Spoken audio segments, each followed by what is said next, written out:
Genesis chapter 38, King James Version. And it came to pass at that time that Judah went down from his brethren and turned in to a certain Adulamite whose name was Hira. And Judah saw there a daughter of a certain Canaanite whose name was Shua, and he took her and went in unto her. And she conceived and bare a son, and he called his name And she conceived again and bare a son, and she called his name Onan. And she yet again conceived and bare a son, and called his name Shelah. And she was and he was a Chesib when she bare him. And Judah took a wife for his firstborn, whose name was Tamar. And Judah's firstborn, was wicked in the sight of the Lord, and the Lord slew him. And Judah said unto Onan, Go in unto thy brother's wife, and marry her, and raise up seed to thy brother. And Onan knew that the seed should not be his. And it came to pass, when he went in unto his brother's wife, that he spilled it on the ground, lest that they should give seed to his brother. And the thing which he did displeased the Lord, wherefore he slew him also. Then said Judah to Tamar his daughter-in-law, Remain a widow at thy father's house till Shelah my son be grown. For he said, Lest peradventure he die also as his brethren did. And Tamar went and dwelt in her father's house. And in the process of time the daughter of Shua, Judah's wife, died, and Judah was comforted, and went up unto his sheep shearers to Timnath, he and his friend Hira the Adullamite. And it was told Tamar, saying, Behold, thy father-in-law goeth up to Timnath to shear his sheep.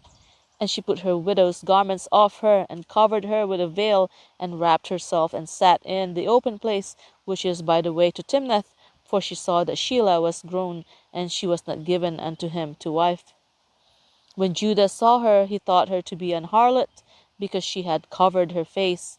And he turned unto her by the way, and said, Go to, I pray thee, let me come in unto thee, for he knew not that she was his daughter-in-law. And she said, What wilt thou give me, that thou mayest come in unto me? And he said, I will send thee a kid from the flock. And she said, Wilt thou give me a pledge till thou send it? And he said, What pledge should I give thee? And she said, Thy signet, and thy bracelets, and thy staff that is in thine hand. And he gave it her, and came in unto her, and she conceived by him. And she arose and went away, and laid by her veil from her, and put on the garments of her widowhood. And Judah sent the kid by the hand of his friend the Adullamite to receive his pledge from the woman's hand, but he found her not. Then he asked the men of the place, saying, Where is the harlot that was openly by the wayside? And they said, There was no harlot in this place. And he returned to Judah and said, I cannot find her. And also the men of the place said that there was no harlot in this place. And Judah said, Let her take it to her, lest we be ashamed. Behold, I sent this kid, and thou hast not found her. And it came to pass about 3 months after that it was told Judah, saying, Tamar thy daughter-in-law hath played a harlot, and also, behold, she is with child by whoredom. And Judah said, Bring her forth, and let her be burnt. When she was brought forth, she sent to her father-in-law, saying, By the man whose these are am I with child. And she said, Discern, I pray thee, whose are these, the signet, and bracelets, and staff? And Judah acknowledged them, and said, She hath been more righteous than I, because that I gave her not to Shelah my son. And he knew her no more. And he knew her again no more. And it came to pass in the time of her travail, that, behold, twins were in her womb. And it came to pass, when she travailed, that the one put out his hand, and the midwife took and bound upon his hand a scarlet thread, saying, This came out first. And it came to pass, as he drew back his hand, that, behold, his brother came out. And she said, How hast thou broken forth?